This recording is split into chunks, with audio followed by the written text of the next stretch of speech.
Ok, estamos en la... Nos restan solamente 3 lunes. Dijimos que era el día 4, 5, que empezábamos el curso matrimonial. El 22 de julio. El 22 de julio, el lunes 22 de julio. A reservas de que tomemos una semanita de vacaciones, empezamos el curso matrimonial para que puedan invitar a las personas. Ya tenemos fecha, porque hay gente que está esperando la fecha del curso matrimonial. La otra vez me confundí, les dije que iba a durar 2 semanas. No lo creo, yo creo que mínimo va a durar 2 meses, porque tenemos muchas cosas que ver, ¿no? Iremos viendo. Y la parte número 19 del curso profético nos va a hablar del proceso que tiene que tener un ministro o un profeta, porque no creo que sea solamente para un profeta. Es para cualquier ministro del Evangelio que quiere realmente servir a Cristo, va a tener que tener un proceso. Cualquier creyente lo tiene, pero el ministro lo tiene que tener a fuerzas si quiere un día servir con todo su corazón y hacer las cosas bien, ¿cierto? Para poder servir al pueblo. Ese es el chiste, es lo que nosotros sabemos que queremos hacer. Finalmente el deseo es servir al pueblo de Dios, en la familia de Dios, y poder ayudarlos a salir adelante, ¿no es cierto? Así como nosotros estamos siendo ayudados por algunas personas para salir adelante, ¿cierto? O fuimos ayudados. Yo fui ayudada por mucha gente que me enseñó cosas muy interesantes y muy padres, y con lo cual estoy agradecida. Estoy muy agradecida por los maestros, pastores, profetas que tocaron mi vida, y ahora puedo tener esta cordura espiritual, se puede decir. Se fue la insensatez, diríamos por ahí, ¿cierto? Y sí es importante esto, porque mientras somos insensatos, cometemos muchos errores, el pueblo sufre, y nosotros tenemos que crecer, tenemos a fuerzas que crecer. Y los que anhelamos obispados somos los que más, pues la vara y el callado nos da más duro, ¿no? A veces los que están más, cuando tú ya eres investido con una investidura, por ejemplo, de pastor, es más difícil la cosa, ¿no? Tú dices, híjole, me hubiera quedado siendo la ovejita de ahí atrás que nadie me decía nada, ¿no? Ahora me tengo que comer a veces horas de exhortación en amor para saber cómo tengo que actuar con el pueblo, porque si no el pueblo sufre, ¿cierto? Sí. Y vamos creciendo todos. Yo también estoy creciendo. A veces es pesada la carga. Los ministros que no pueden confesar esto sufren mucho, pero tenemos que confesarlo, porque siempre tenemos que recordar que la carga la tiene que llevar Jesucristo. Si empezamos nosotros a llevar la carga como pastores, como profetas, es muy, muy fuerte. No se puede, no puedes. Llega el momento que dices, tiro la chancla. Pero yo venía en el coche y venía manejando, oyendo música, y decía, Dios, recuérdame que no me puedo involucrar con el pecado ajeno. No me puedo involucrar con el pecado ajeno. Amo, bendigo, perdono y suelto a toda persona que hace algo equivocado, porque el pastor empieza a cargarse y empieza a dejar de ser ligero y fresco, ¿no? Tenemos que ser cristianos frescos. Por eso confesar nuestros pecados siempre es bueno, siempre será bueno. Y los hombres tenemos muchas cosas que arreglar. Imagínate, Jesús, ¿cómo le hace? ¿Cómo le hace para ver los pecados de todos los hombres? Y para poder sostenerlo, el carácter que tiene Cristo es algo impresionante. Es algo que no podemos imaginarnos. ¿Cómo es que Él puede sostener todas las cosas? ¿Cómo le hace? ¿Quién sabe? ¿Verdad? Pero Él lo hace. Entonces debemos confiar y descansar en el Señor y saber que la carga la llevó Él en la cruz del Calvario. Amén. La llevó el Señor en la cruz del Calvario. ¿Cómo le hará? ¿Cómo puede hacer esto Cristo? Entonces la parte número 19 habla del proceso del ministro o del profeta. ¿Qué proceso tiene que llevar un creyente para poder llegar a ser maduro y poder realmente operar en el ministerio donde tiene que operar? Pero no operar nada más, porque tienes que operar con sabiduría, con inteligencia espiritual, ¿no? Con conocimiento, con paciencia. Como me acuerdo de mi mamita que se ponía la mano así, me decía, ay, paciencia, Diana. Paciencia, Diana. Claro, ella me lo decía ya a los 76 años. Cuando tenía 45 me daba de cachetadas. ¿Por qué? Porque el joven es impetuoso. Cuanto más joven eres, más impetuoso eres. Y van pasando los años y se va calmando la onda, ¿no? Y vas siendo más tranquilo. Pero cuando somos jóvenes, todo lo hacemos de una manera arrebatada. Por eso necesitamos tener paciencia, como decía Mahase. Paciencia, Diana, paciencia. Entonces, entre el momento en que nos tiran el manto y el tiempo en el que ya podemos realmente operar como profetas o cualquier otro ministerio, otro ministerio, se interpone un proceso que siempre será necesario para consolidar no solo el llamado, sino la decisión de vivir definitivamente para Dios. Este ejemplo lo vemos muy patente en Elías y Eliseo. Tú te conviertes a Cristo y dices, no, yo quiero vivir para Cristo con todo mi corazón. ¿Sí? ¿De verdad? Sí.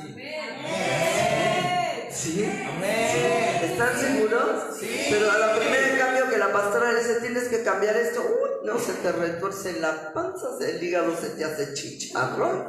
Dices, ¿por qué me pide esto? ¿Por qué Dios me pide que yo cambie esta situación? Me escondo atrás del cabezón más cabezón de la iglesia para que nadie me vea. Siéntate aquí. Vente, Clo. Aquí, donde los vea. A ti también, ponte ahí donde te vea. Se ponen donde nadie los puede ver, por si llegan a poner cara de híjole, qué mala onda lo que está diciendo, ¿verdad? Pero niños, esto es parte de la naturaleza del ser humano. El bebé se esconde para hacer las travesuras, ¿no? No va a ir a hacer las travesuras en medio de la sala. Cuando nadie lo ve, se mete al baño, tira el papel en el baño, moja todo, ¿no? No lo hace así cuando está todo el mundo sentado, cuando está mamá y papá en el baño, no, es cuando no hay nadie. Y así somos los cristianos igual, tenemos esa tendencia de querer escondernos de las cosas. Por eso necesitamos este proceso, a donde más adelante tú vas a saber que te vas a poner en evidencia para que Dios cambie tu vida, ¿no? Yo hoy estaba viendo una situación en el Facebook y de momento sentí como el corazón se me compungió y tuve coraje por lo que estaba viendo, pero fue padre porque no tardé ni 2 minutos en voltear hacia arriba y decir, Señor, estoy sintiendo esto es malo. Esto no te agrada, me siento mal. Señor, perdono, suelto a esta persona, la amo, la bendigo. Y empecé a orar por la persona y se fue. El bebé no hace eso. El bebé lo que quiere es seguir odiando, seguir teniendo envidia, seguir teniendo coraje, porque no sabe dominar su carne. Cuando aprendes a dominar la carne, aún la carne anhelará a Cristo, ¿cierto? Y sí es bien importante que tú y yo lo sepamos, porque la carne cuando está ganando terreno, te hace sufrir. Y hay gente que está acostumbrada a sufrir, por eso no discierne. Pero cuando tú ya estás acostumbrada a vivir en felicidad, en gozo, en alegría, y viene ese momento de sufrimiento, dices, algo anda mal. ¿Por qué me siento así? Y quizás es un conato de sufrimiento, ni siquiera es algo tan tremendo, pero te contamina ese momento y tú sabes que algo está mal. Y aprendes cuando vas creciendo a decir, yo no quiero esto, yo no voy a vivir de esta forma. Aunque sea muy pequeñito el pecado, tú dices, yo no quiero esto. Por eso hay un proceso que tienes que vivir a fuerzas. No te puedes saltar ninguno de los 4 puntos que vamos a ver hoy. Ninguna de las 4 estaciones. Es como si fueran las estaciones de la primavera, el verano, el invierno y el otoño. No te vas a poder saltar ninguna estación. No hay manera de que del invierno te saltes del otoño te saltes a la primavera, tienes que pasar por el invierno. Es lo mismo, chicos. Entonces, esto es padre, entender todo esto va a ser padre, porque hoy tú vas a poder ver en qué estación estás. ¿En qué estación estoy? ¿A dónde ando? Eliseo tuvo que pasar por 4 lugares con Elías antes de tener el manto. Y como todo en la palabra de Dios, hoy tiene un rema para nosotros. La palabra de Dios es magnífica, chicos, es maravillosa, porque nosotros vemos cosas que les pasaron a ellos, pero hoy las podemos ver como una enseñanza tremenda para una doctrina, ¿no? Cuando ellos fueron vivencias que ellos tuvieron, pero nosotros las vemos ahora con un rema quiere decir esa palabra que se graba en nuestra vida como una experiencia personalizada, ¿se acuerdan lo que significa el rema? Entonces, estas 4 estaciones fueron en un momento que Eliseo tuvo que ir con Elías a estos 4 lugares, pero estos 4 lugares marcan las 4 partes donde nosotros tenemos que pasar en nuestra vida cristiana para llegar a ser ministros exitosos. ¿Quién quiere ser un ministro exitoso? Así. Perdónenme los que están allá, hijito, pero caray, levanten la mano. Yo quiero ser un ministro. No hay nada en la vida que me interese más que ser un ministro exitoso. No quiero nada más en la vida.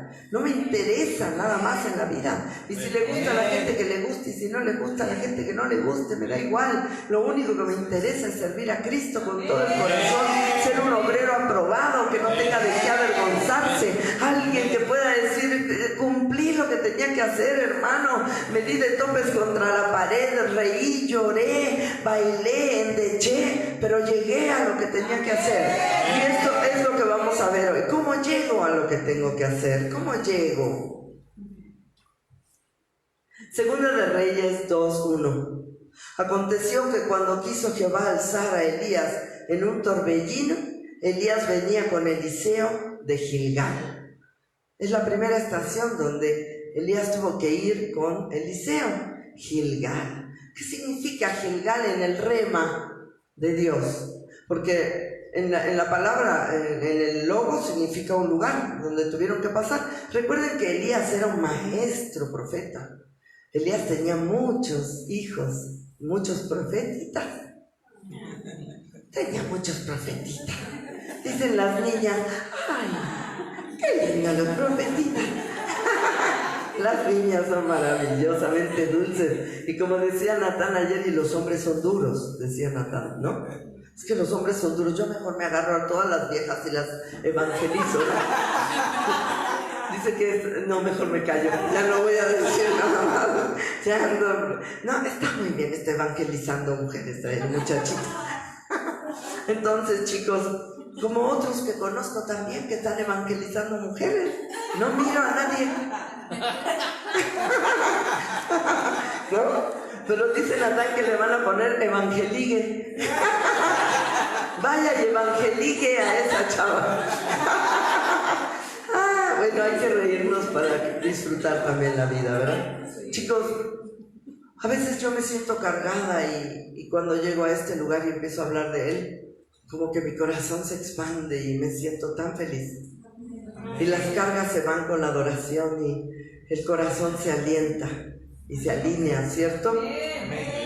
Y este lugar se llama Gilgal, ¿no? En aquel lugar había profetas donde Elías seguro fue a despedirse, porque Elías sabía que iba a ser tomado. Y aún los profetas, que eran sus discípulos, sabían que él iba a ser tomado, ¿ok? Que él iba a morir, ya lo sabían. Gilgal significa rodar, rutina, cuchillos afilados, circuncisión.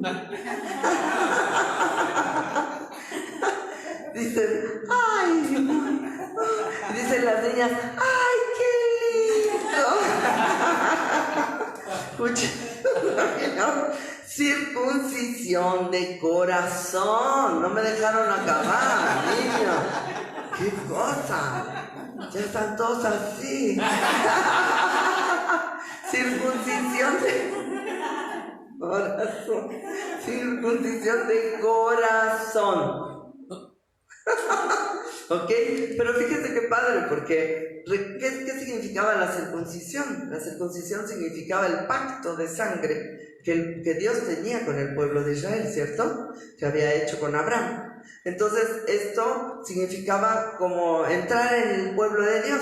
Ahora nosotros tenemos una circuncisión de corazón. Quiere decir que nosotros nos convertimos a Cristo, recibimos al Señor en nuestro corazón, ¿no? Y lo recibimos como nuestro Señor, como nuestro Salvador, y entramos en el pacto de sangre, el nuevo pacto que es mejor que el otro pacto. Entonces Gilgal, para mi gusto, representa la conversión. Cuando la gente recibe a Cristo en su corazón, como ministro hace mucho tiempo, aunque eras un sopilotongo que llegó por ahí entró por la puerta, te convertiste a Cristo y empezaste a ser rey y sacerdote. Y dijiste, pero si yo no era nobody, honey, nobody. Y ahora soy rey y sacerdote. Es increíble, ¿verdad? Entonces, está muy padre entender todo esto, porque dice, es el lugar donde el pueblo de Israel instaló su primer campamento en tierra prometida. Simboliza el comienzo de Israel, donde Jehová quitó la vergüenza de la esclavitud y donde se restaura el pacto de la circuncisión. ¿Se acuerdan que decía en Corintios Pablo que nosotros tenemos que tener el corazón circuncidado? Porque hay muchas personas que quieren todavía circuncidar. Los judíos circuncidan a sus hijos, ¿no? Pero nosotros tenemos que tener una circuncisión de corazón. El pacto tiene que ser en el corazón. El deseo de realmente movernos como hijos de Dios tiene que ser en el corazón, ¿no es cierto? Entonces a mí me encanta esto, porque Dios ahí quitó la vergüenza de mi esclavitud y de la tuya. Amén. Segunda de Reyes 2:2. Y dijo Elías a Eliseo, quédate ahora aquí, porque Jehová me ha enviado a Betel. Y Eliseo dijo, vive Jehová y vive tu alma, que no te dejaré. Descendieron pues a Betel. En cada estación Elías le decía a Eliseo, ya vete, ya. No, él decía, no hombre, vive Jehová que no te dejaré, le decía. No hombre, tú has sido mi padre espiritual, tú me has enseñado todas las cosas, yo no me voy a ir. Tú lo que quieres es no darme el manto,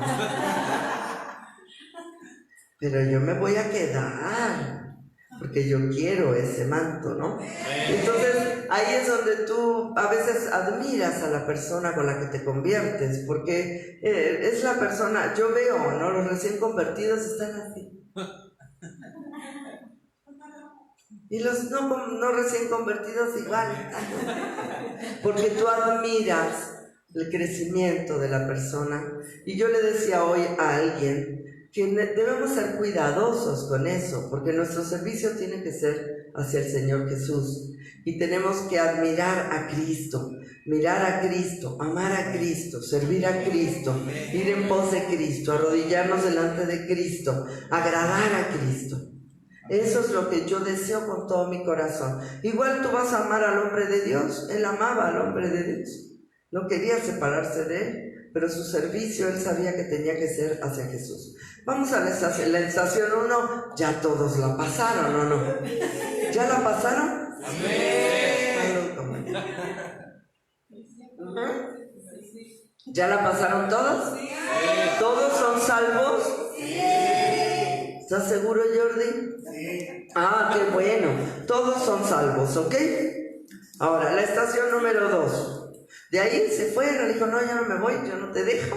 Y siguió caminando con Elías, así. Y llegaron a Betel.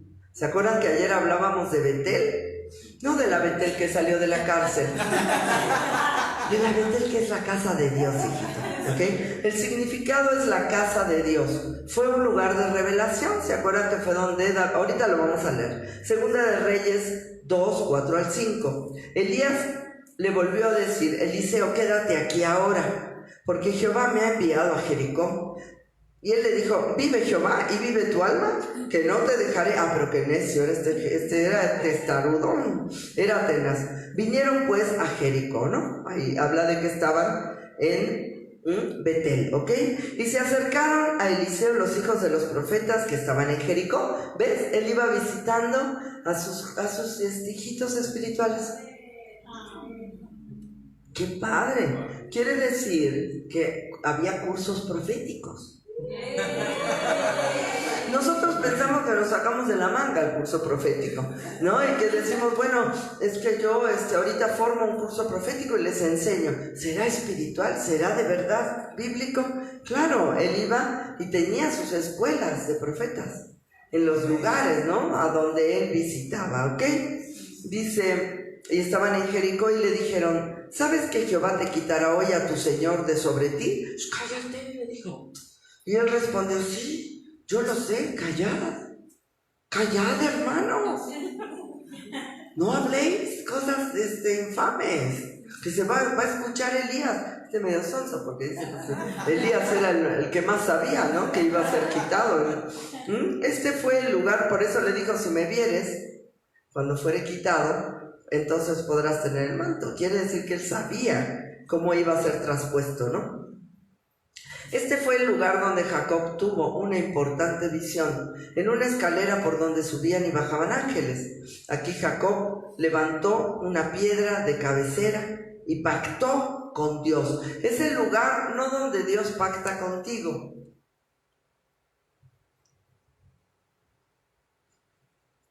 sino donde tú pactas con Dios. A ver, no. Dice, cuando ya Charlie se empieza a es como los changos, cuando se empieza a rascar la oreja, es que ya no entiende, le hace así, ¿no? Dios, tú le dijiste, sí, entra en mi corazón, pero ni siquiera sabías lo que estabas haciendo.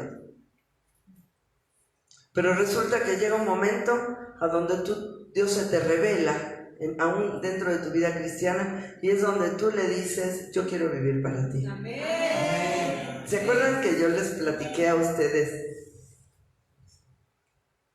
de un momento donde yo me había convertido, yo no sabía lo que había hecho, pero de repente un día en mi cuarto sentí tan fuertemente que Él me amaba, tenía como 2 meses en Cristo, una cosa así, que yo caí de rodillas y me acuerdo tanto de esa noche porque estaba llorando y le dije, Dios, no sé quién eres.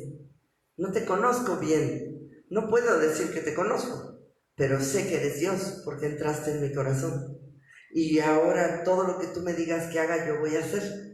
Y a donde tú me digas que vaya, yo voy a ir, ¿te acuerdas? Bueno, es el lugar donde yo pacté con Él. No solamente Él había pactado conmigo, porque hacía falta que yo quisiera ese pacto. Que yo realmente recibí la salvación, pero este es un pacto de servicio, ¿no? A donde tú me digas que vaya, si tú, ahorita vas a ver lo que le dijo Jacob. Jacob le dijo, si tú me haces volver y me bendices, yo te serviré. Ahorita vamos a ver lo que dices estrictamente. Yo lo que le dije es, donde tú me digas que vaya, yo voy a ir. Lo que tú me digas que haga, yo voy a hacer. Amén. Eso fue lo que, no sabía lo que estaba diciendo, hijito.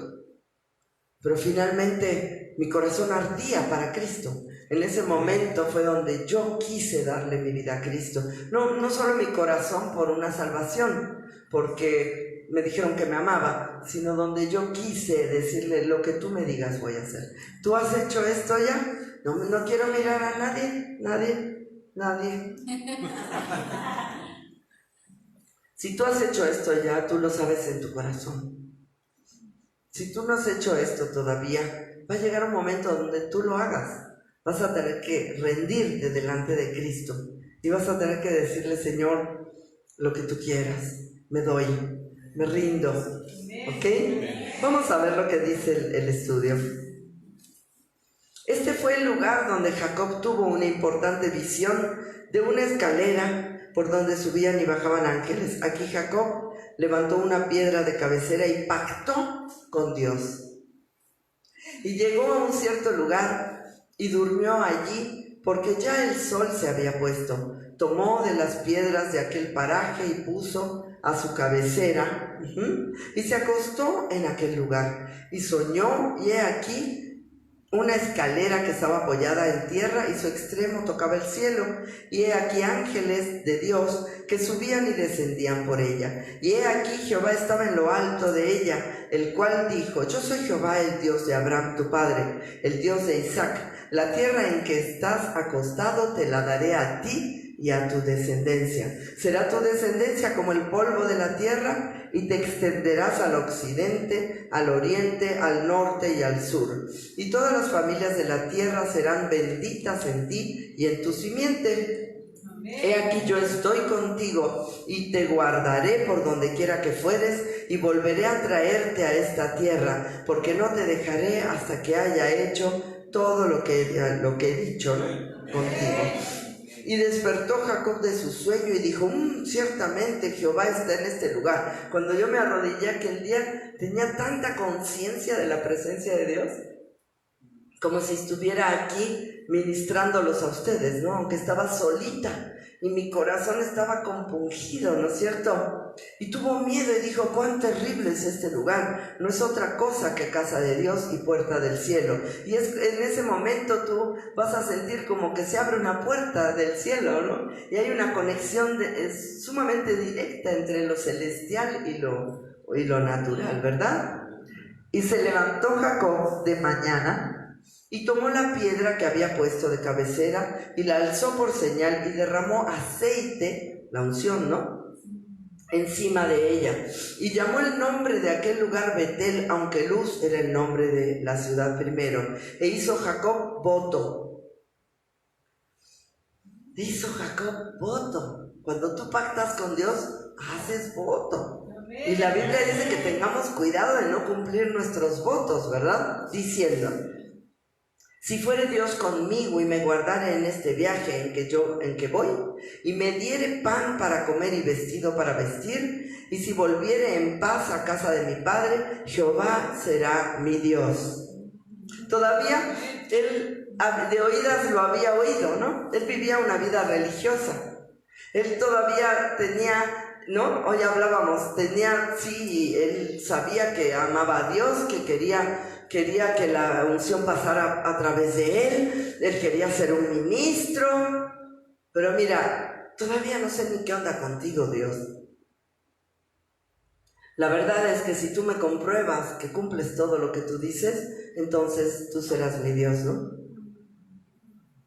Porque a veces decimos que Dios es nuestro Dios, pero no lo obedecemos como tal. Cuando somos bebés, hacemos tantas sopilotadas y decimos que lo amamos con todas nuestras fuerzas, pero a la hora de entregarnos, no es cierto, y lo digo por mí, no lo digo por ustedes, porque yo decía que lo amaba con todo mi corazón, y a la primera de cambio salí corriendo para el otro lado. Y yo sé que tú también has hecho eso, ¿no? Decías que lo amabas con todo tu corazón, y cuando se distrajo tantito el Señor, ¡pum! Vale, te fuiste corriendo, ¿no? Y si volviere en paz a la casa de mi padre, Jehová será mi Dios. Y esta piedra que he puesto por señal será casa de Dios. Y de todo lo que me dieres, el diezmo apartaré de ti. Recuerden que aquí no había salido todavía la ley. Así que el diezmo es algo que el Señor ha puesto en el corazón del hombre. No es una cuestión de la ley. Es una cuestión que es así. Tenemos que diezmar. Y a mí me gusta esta parte, ¿no? Porque yo quiero que por un momento cierres tus ojos. También los de allá, porque me quiero limpiar la nariz. Que cierren los ojos. Y pienses si tú ya has estado en esta estación donde tú le has dicho a Dios: Dios, yo no sé quién eres bien todavía, como que tengo una vida religiosa todavía, pero si tú me demuestras que eres Dios, yo hago voto contigo y serás mi Dios y yo te serviré. Y yo haré todo lo que tú me digas. Esto es algo entre tú y Cristo, ¿ok?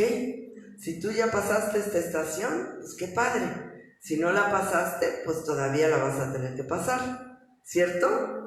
La tercera estación donde estuvieron ellos fue Jericó. Pasaron por Jericó, ¿no? Segunda de Reyes 2, 6 y 7. Y Elías dijo: te ruego que te quedes aquí, porque Jehová me ha enviado al Jordán. Y él dijo: vive Jehová y vive tu alma, que no te dejaré. Fueron pues ambos.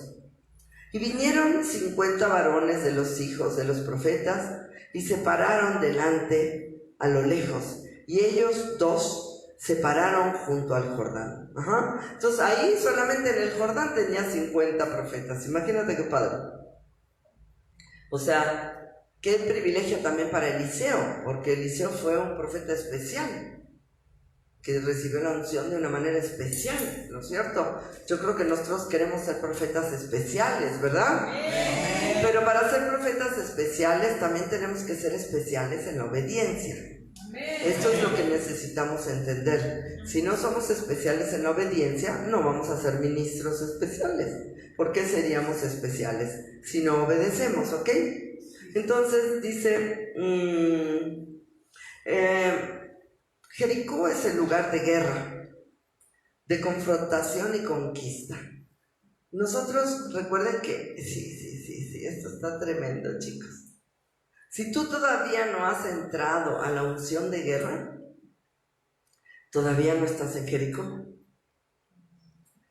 No quiere decir que no puedas entrar hoy o mañana. Pero si todavía tu oración no es una oración de guerra y de entender que tú tienes que entrar al territorio del diablo a conquistar y a quitarle lo que él te ha robado, todavía no estás en Jericó. ¿Por qué me miran así? A ver, niños, ¿quién considera que realmente está en Jericó? Yo estoy en Jericó. Bueno, yo ya pasé Jericó. ¿No están todavía en Jericó? ¿Tú estás en Jericó? ¿Tú más o menos? ¿Tú todavía no guerreas en tu...? Yo creo que sí. A ver, ¿nadie más?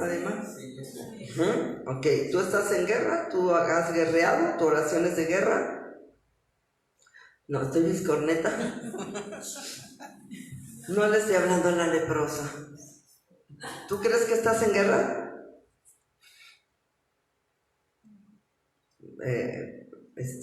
Aida.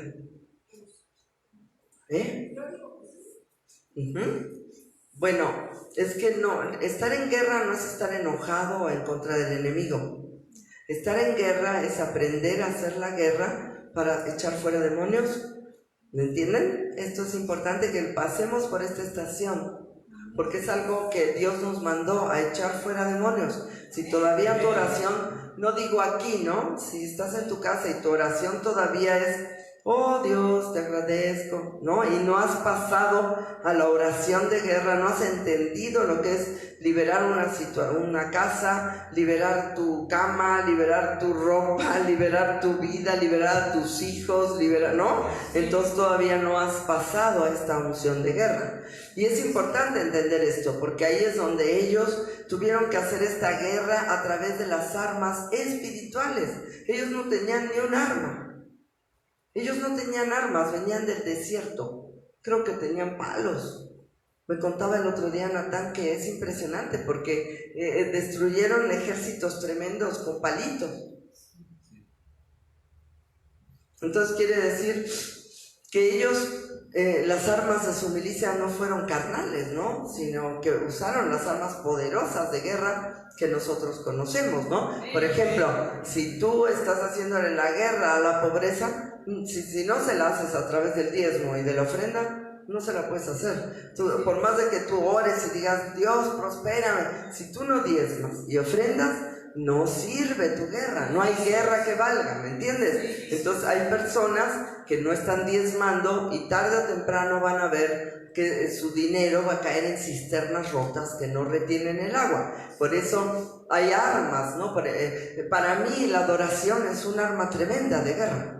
Yo puedo venir súper cargada, súper pesado, todo lo que tuve que arreglar hoy, problemas con este, problemas con el otro, y llega un momento que te cargas, pero tú llegas a la adoración y dices: wow, Dios, esto es un arma tremenda de guerra en contra de la tristeza, en contra de la soledad, en contra de la pesadez ministerial, ¿no es cierto? Entonces hay muchas armas que tú puedes utilizar para hacerle guerra a las situaciones que a ti te duelen, que a ti te maltratan, ¿entiendes? Entonces la guerra no es pegarle de gritos al diablo, no.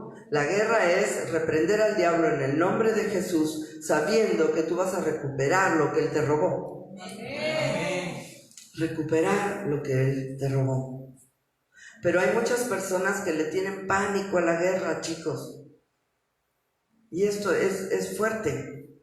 No pueden tenerle miedo a la guerra. Nosotros, toda la iglesia de Cristo, la mayoría de la iglesia de Cristo en este tiempo, sabe que estamos en un tiempo de guerra espiritual estratégica. ¿Qué quiere decir una guerra espiritual estratégica? ¿Qué quiere decir una estrategia? Una estrategia es una fórmula que tú tienes para derrotar al enemigo.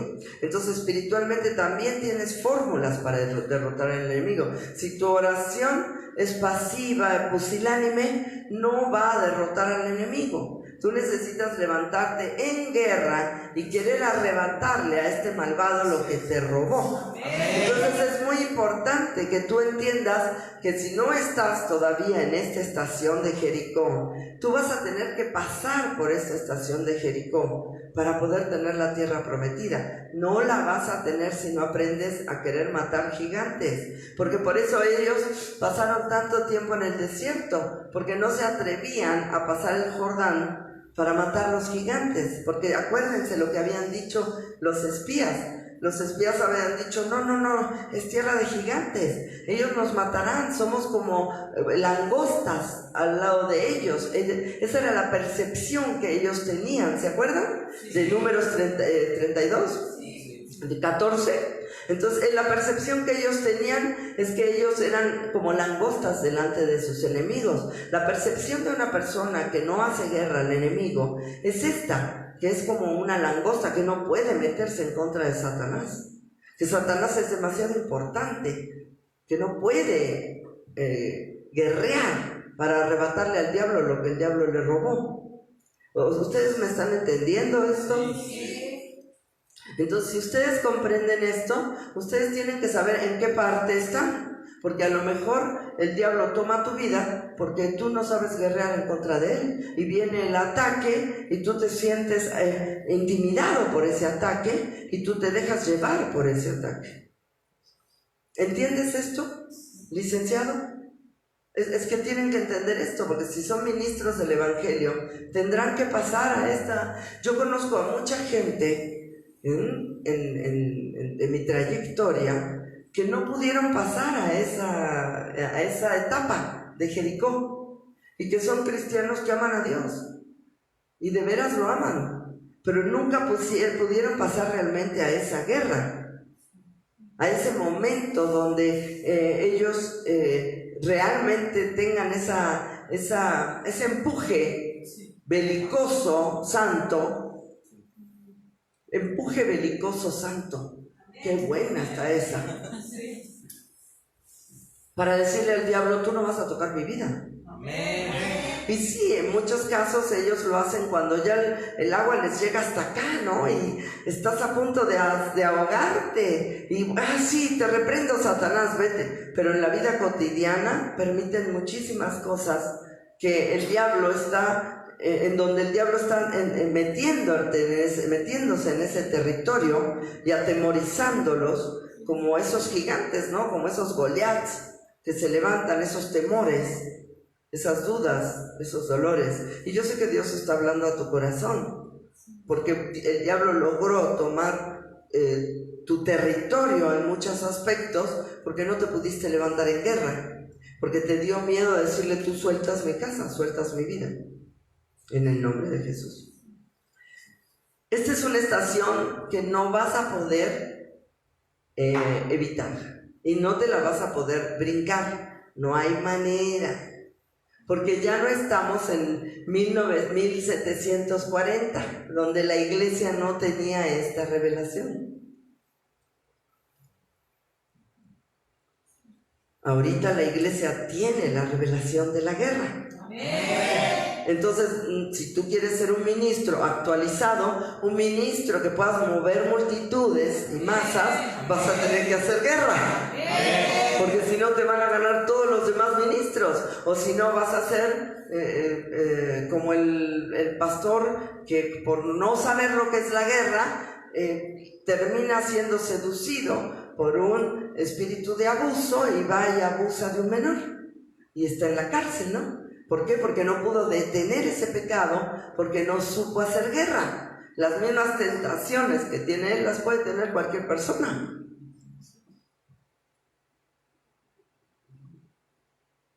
Por eso hay pastores que se suicidan. Hermano, ¿cómo puedes creer que un pastor se suicide? ¿Cómo por qué se suicidaría? Si está sirviendo a Cristo. Finalmente, porque la carga es tan pesada que el diablo logra tomar su territorio y logra meterse en un espíritu de suicidio y se suicidan. ¿Cómo puede ser que iglesias empiecen más o menos bien, como seguramente en algún momento empezó la luz del mundo, y termine siendo un emporio de maldad, un emporio de perversión y de basura?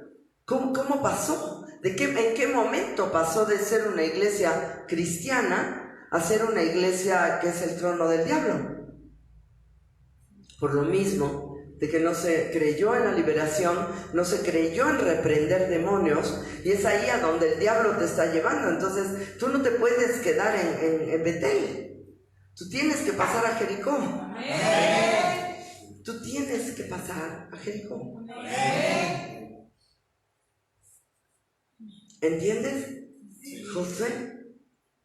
Y en lugar de enojarnos con las personas, empezar a tener esa indignación contra el diablo, que nos ha robado y nos ha matado y nos ha destruido, y a empezar a tomar esa autoridad del Hijo de Dios, ¿no? A poner, dice, hollar serpientes y escorpiones, y levantarnos en contra del enemigo y decirle: tú vas a soltar lo que me pertenece a mí, tú vas a soltar mi herencia no la vas a tocar. Y si tú no sabes hacer esto, te vas a quedar en Betel mucho tiempo. Betel para mí es como la antigua. A ver, de nuevo.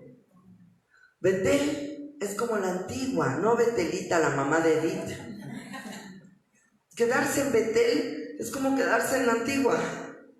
En las iglesias donde no entienden lo que es levantarse en contra de Satanás.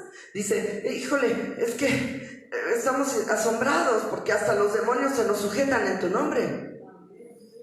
No te puedes quedar en la antigua donde tú crees que el diablo, tú tienes que tenerle miedo al diablo. No, el diablo te tiene que tener miedo a ti, porque tú tienes nombre en el cielo y en el infierno y en la tierra.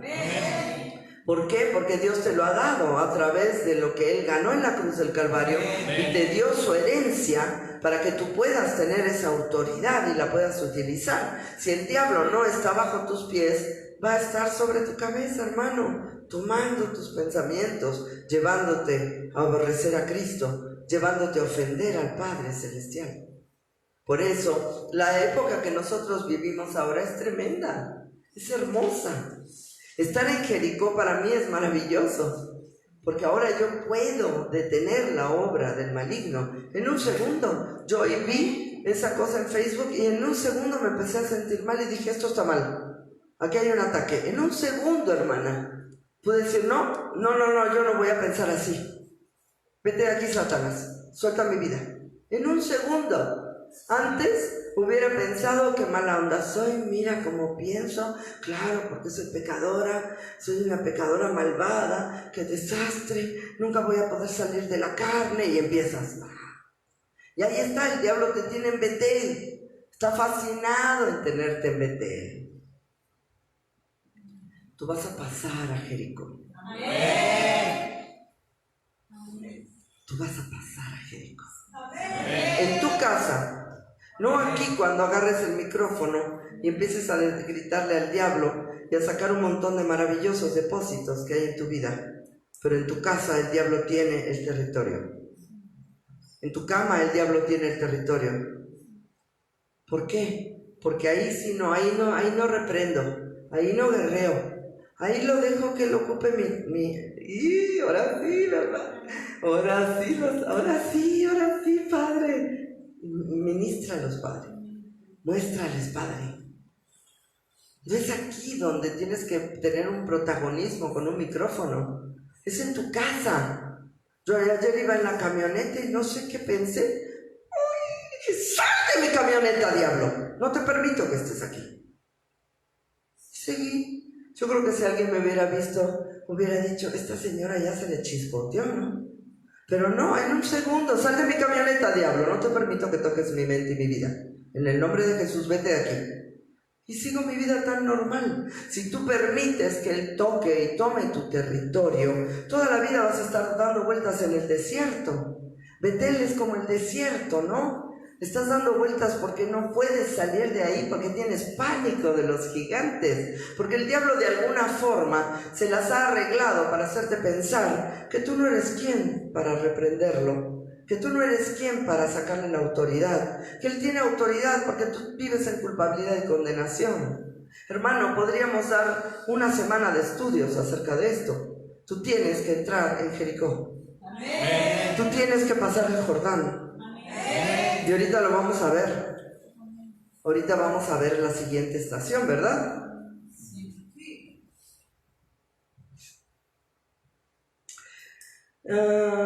Bueno, este es un lugar de guerra, de confrontación y conquista.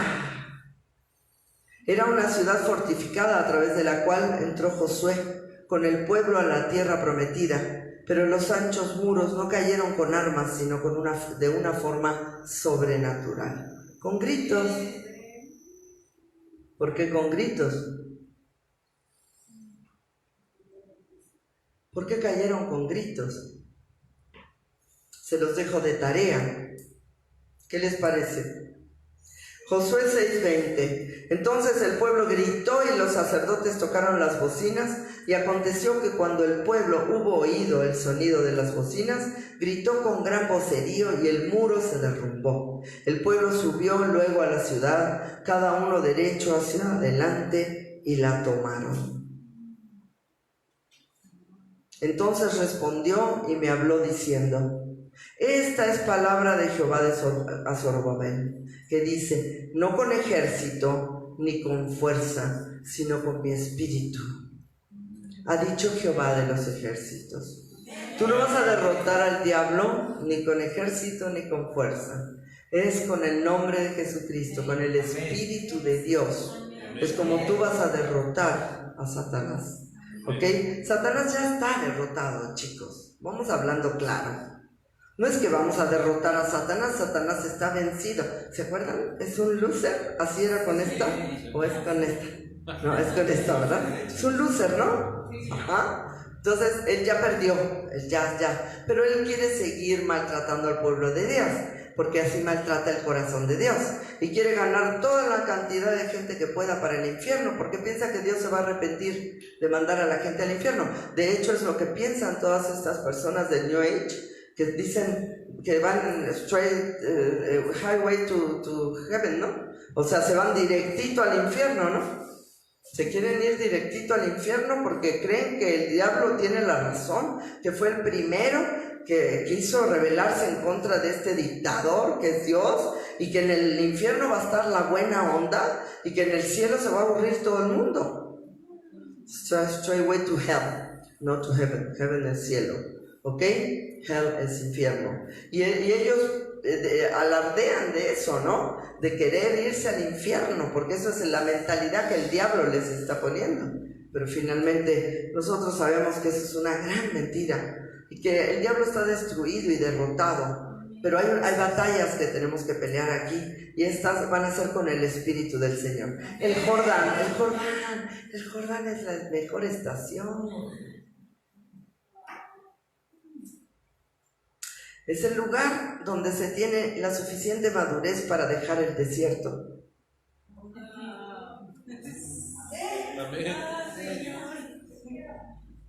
Y comenzar una nueva vida dentro de la tierra prometida. El Jordán siempre significará el agua que lava el cuerpo del hombre, el alma del hombre, para poder tener una vida recta. Y qué chistoso que primero el Señor pone el Jericó, ¿no? Y luego el Jordán, porque para llegar a Jericó tienes que pasar el Jordán. Y si tú no pasas el Jordán, jamás entrarás a la tierra prometida. Y el Señor abrirá el mar rojo, abrió el mar rojo. Abrirá el Jordán a la manera que abrió el mar rojo para que pasaran en seco, ¿no? Y ese primero abrió el mar rojo para sacarte de la vergüenza de la esclavitud, pero ahora tiene que abrir el Jordán, ¿no? Dice que los sacerdotes iban a poner su pie, creo, en el Jordán, y el Jordán iba a abrirse para que pasara primero el arca del pacto y para que pasara todo el pueblo en seco para poder entrar en esa tierra prometida. Amén. Sí, qué alegría, ¿verdad, Gina? Necesitamos aprender a entender que el desierto tiene que quedarse atrás. Amén. Y que el Jordán es tan sencillo como lo que le dijo Dios a los sacerdotes, ¿no? Que pongan su pie, la planta de su pie, que introdujeran la planta del pie en el Jordán para que se abrieran las aguas, para que ellos pudieran pasar en seco. Esta simbología es maravillosa. Si tú no pasas el Jordán, no puedes llegar a destruir ni Jericó ni tomar la tierra prometida. Es increíble lo que habla en esta parte del estudio. Porque Jehová Dios secó las aguas del Jordán delante de vosotros, hasta que habíais pasado a la manera que Jehová vuestro Dios lo había hecho en el mar rojo, el cual secó delante de vosotros hasta que pasamos. Es una remembranza y un recordatorio de cómo salir de la esclavitud, de cómo Dios nos sacó de la esclavitud cuando nos convertimos. Pero ahora tienes que pasar de ser ese cristiano pusilánime y mediocre a ser un cristiano activo que pueda estar en esa tierra prometida viviendo la gloria de Dios. Tienes que hacer eso, porque en el desierto comías maná y sacaban agua de la roca y te hartaste de ese maná, ¿no? Te hartaste de siempre el mismo alimento, pero ahora Dios quiere llevarte a un lugar donde hay uvas gigantes, donde hay miel, donde hay flores, donde hay vacas, donde el alimento es mucho más abundante y te puede llevar a una gloria mayor. Amén. Chicos, el Señor me dijo que yo les iba a dar todos los depósitos que había en mi corazón. Amén. Y que yo los iba a introducir a la tierra prometida como una Josué. No Josué el de rulitos, como Josué, el que tuvo el espíritu de Josué y Caleb. Y yo sé que yo soy una guerrera. Yo sé que he pasado cualquier cosa con tal de seguir adelante. Y yo sé que he vivido la tierra prometida en muchos aspectos, pero que tengo que meterlos a ustedes también, porque no se pueden quedar en el desierto quejándose toda la vida para morir en el desierto. Tienen que pasar a la tierra prometida, a donde la abundancia es maravillosa, a donde la gloria es tremenda, a donde tú vas a ver que también tu ministerio va a florecer en esa gloria, ¿no? Porque ese es el llamado y lo que tú anhelas con todo tu corazón. El Jordán siempre marca un antes y un después. Josué se levantó de mañana, él y todos los hijos de Israel partieron de Sittim y vinieron hasta el Jordán. Y reposaron allí antes de pasarlo.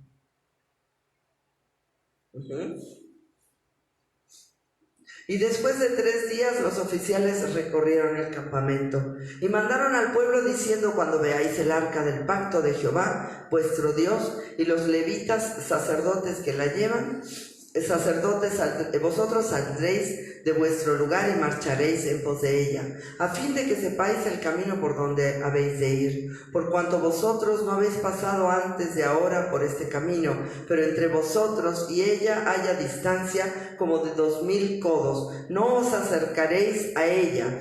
Y Josué dijo al pueblo: santificaos, porque Jehová hará mañana maravillas.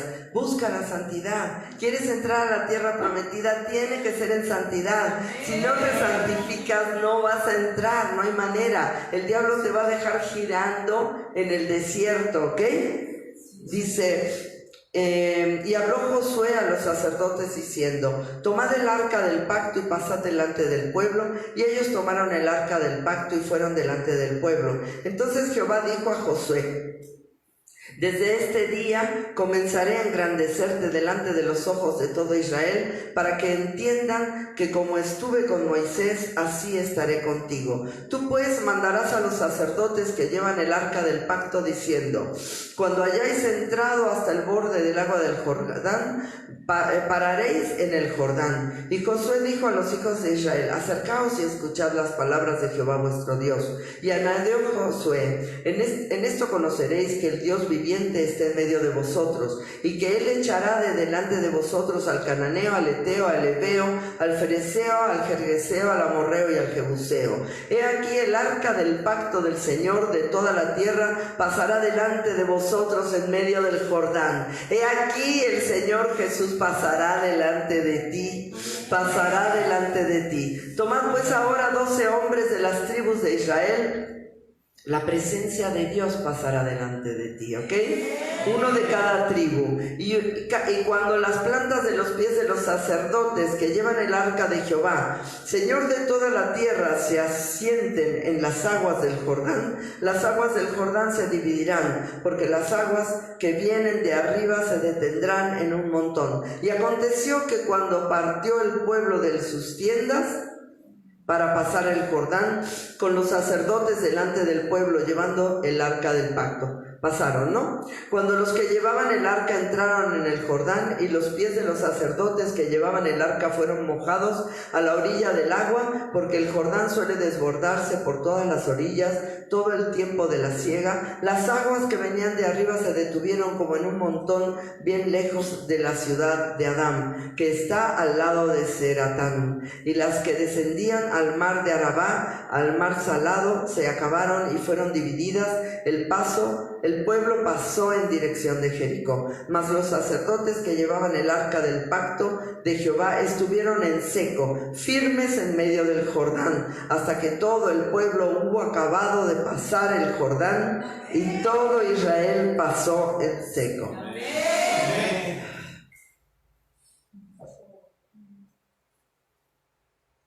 Es donde fue bautizado y ungido por el Espíritu Santo para comenzar su ministerio. Jesús fue ahí ungido, y hubo un antes y un después. Es donde tú vas a comenzar tu ministerio verdaderamente, en el Jordán. Ahorita estás instruido, estás siendo instruido, estás siendo capacitado, y tú vas a ver cuando tu ministerio comience, la gente te va a seguir. Tú vas a ver el fruto de toda la aflicción y de todo el tiempo en el cual tú estuviste esperando, aprendiendo, siendo instruido, siendo exhortado, siendo capacitado. Y después un día, de repente la gente te va a seguir. Y el Señor te va a decir: ¿estás preparado para dirigir al pueblo? ¿Estás listo para entrar a esa tierra prometida? Porque el Señor te dará victoria en muchas áreas cuando el Señor te levante ministerialmente hablando. Por eso tienes que tener mucho cuidado, porque hay gente que tiene 2, 3 cositas y ya se sienten que pueden dejar a Dios. No, mi hermano, eso no es lo que Dios quiere. Lo que Dios quiere es que tú verdaderamente sirvas a Cristo con todo tu corazón, con todas tus fuerzas y con toda tu alma, para que si Dios te da grandes riquezas o gloria, tú puedas mantenerte manso y humilde de corazón. En la tierra prometida ellos iban a tener todo lo que necesitaban, grandes riquezas. Ya no iban a tener que estar esperando que saliera el agua de la roca, ya no iban a tener que comer el maná. Sin embargo, ellos necesitaban mantenerse fieles en ese lugar y poder servir a Cristo. No lo hicieron, y después vino ese cautiverio de 70 años con los persas, ¿verdad? Por eso tú y yo no podemos hacer esto. Tú y yo necesitamos servir a Cristo con todo el corazón, tener esa madurez y esa fidelidad para te dé lo que te dé el Señor, que tú puedas hacer las cosas bien.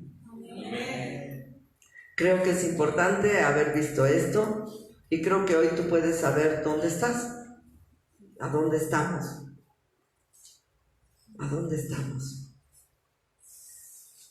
Vamos a cantarle al Señor un ratito. ¿Qué?